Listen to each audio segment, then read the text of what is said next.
Lancement officiel ce mercredi de la campagne contre la poliomyélite dans le territoire de Lodja. La cérémonie du lancement a été présidée par l'administrateur du territoire de Lodja, François Mouledi Onololo, représentant du gouverneur.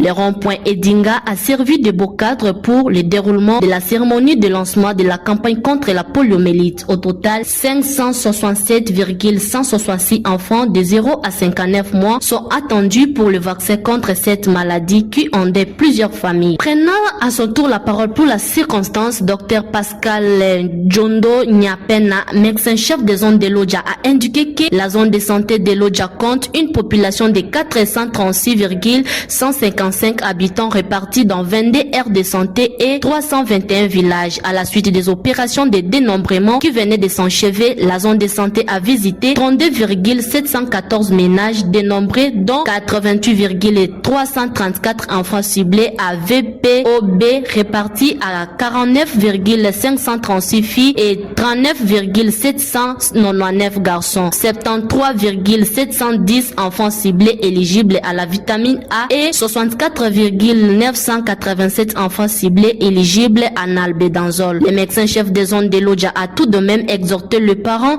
à laisser leurs enfants à la disposition des vaccinateurs qui passeront de porte à porte dans le ménage, église et école et dans le marché du 13 au 15 juin 2024 pour vacciner tous les enfants. S'inscrivant dans la même logique, Dr Adel Moujinga Tuikale, chargé de la vaccination à l'UNICEF, a donné la statistique des enfants attendus dans la province du Sankuru pour être vaccinés. Pour la chargée de vaccination à l'UNICEF, 567,166 enfants de 0 à 59 mois, parmi lesquels 485,990 enfants de 6 à 59 mois bénéficieront de la vitamine A et 428,478 enfants de 12 à 59 mois seront déparasités en albédanzole. Répartis dans les 248 aires de santé que compte la province. Tout enfant ciblé se retrouvant présent dans la province est également compté et concerné quel que soit son statut vaccinal. Pour les chefs de division provinciale de la santé du Sankuru, messieurs Daven Davos Sangba, la RDC héberge depuis un temps cette épidémie de la poliomyélite dont il est capital que tout enfant profite de la vaccination pour éviter la propagation et dans nos prochains jours que nous ayons 0 cas de cette meurtrière maladie. Dans sa prise de parole, l'administrateur François Mouledi a exhorté tous les parents à faciliter la tâche aux agents de la santé afin que tous les enfants soient vaccinés car selon lui, un enfant non vacciné était danger pour toute la République. L'un des membres de la task force de la communication de la division provinciale de la santé du Sankuru, M.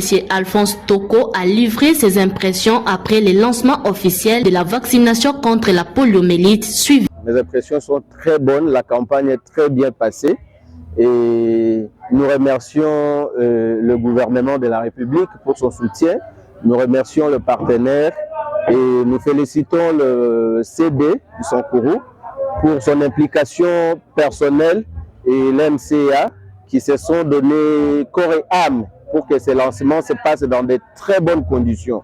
Ça, c'est la première des choses. Et vacciner un enfant, c'est l'aimer. Le prouver que vous l'aimez, vous le soutenez, vous avez besoin de son avenir. Car la poliomyélite tue et rend infirme toute la vie. On ne se guérit pas de la poliomyélite. Mais quand on prend le vaccin, on prévoit pour que quand ça va venir, ça ne puisse pas avoir des implications néfastes. C'est demander l'implication de tous les responsables comme moi pour que nous puissions vacciner nos enfants contre la poliomyélite. Voilà mon petit message que je voudrais donner ce matin, de ce mercredi, après le lancement de la campagne contre la poliomyélite au Sankuru, car vacciner un enfant, c'est l'aimer, vacciner un enfant, c'est le protéger, vacciner un enfant, c'est préparer son avenir. Alors, chers parents, des responsables comme moi, qui aiment les enfants, de 0 à 59 mois, donc dès qu'un enfant naît, même après 2 ou 3 minutes, il doit prendre son vaccin. Chers parents, laissez les enfants prendre librement leur vaccin, accompagner les enfants à grandir dans de très bonnes conditions. Si vous, les journalistes, pour le travail gigantesque que vous avez fait aujourd'hui, merci.